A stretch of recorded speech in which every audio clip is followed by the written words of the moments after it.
өзүнүн түрдүү өнөрлөрү менен жалпы коомчулукка аттын кашкасындай белгилүү болгон Нурлан Мотуев агабыз жөнүндө бир сындырым ролик тартуу кылгым келип турат. Бул кишинин турганы эле өзүнчө бир тайлык. Ассаламу алейкум, урматтуу мекендештер. Жалпыңыздарга кутмандуу күн. Анда эмесе көңүл буруңуздар. Баарыбыз чогуу тыңдайлы. Өткөн акышында эсиңердеби? Мен бир видео чыгып, Томоктогу квартира чыруу боюнча. Ошол видеом эффект болду, мощный эффект болду. Көп результат чыгарганда бул видеодо эффект чыгарды, результат чыгарды. Ошол жерде недоразумение болду. Ошол жакшы интикталды менин видеом болсоң. Бияк киши $9,000 берме болду. Бияк киши болсо квартираны өткөзүп берме болду.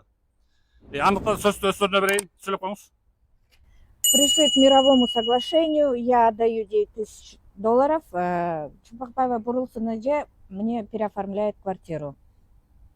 Бурул айтыңыз. Биякта күлөстө эле жок экен. Бул акчаны бериптир, ортодон бирөөлөр ошол айтыңыз сөзүңүз. Ооба, мен тактап айтып коеюн дедим. Биз жаңбыр чыйбалар менен Мировойго келдик. Анткени ошол убакта булар берген акча мага жетпей калып, анан соттошуп калганбыз ортодон.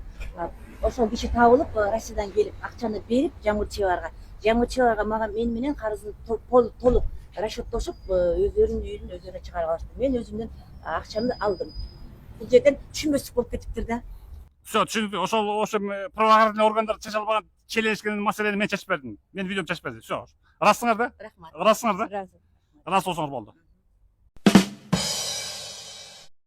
Мына ушундай туугандар. Тийиштүү кишилер чече албаган маселени чечип койдум деп өзү айтып өттү.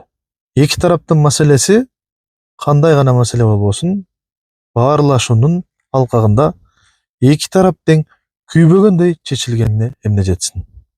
Албетте, мындан соң Нурлан агабызга терең ыраазычылыктар айтпасак болбос. Өлкөбүздө бирин бири түшүнгөн адамдар көп болсун. Ар дайым ийгиликтер шериктеш болсун. Ассаламу алейкум. Көрүшкөнчө. Бар болуңуздар.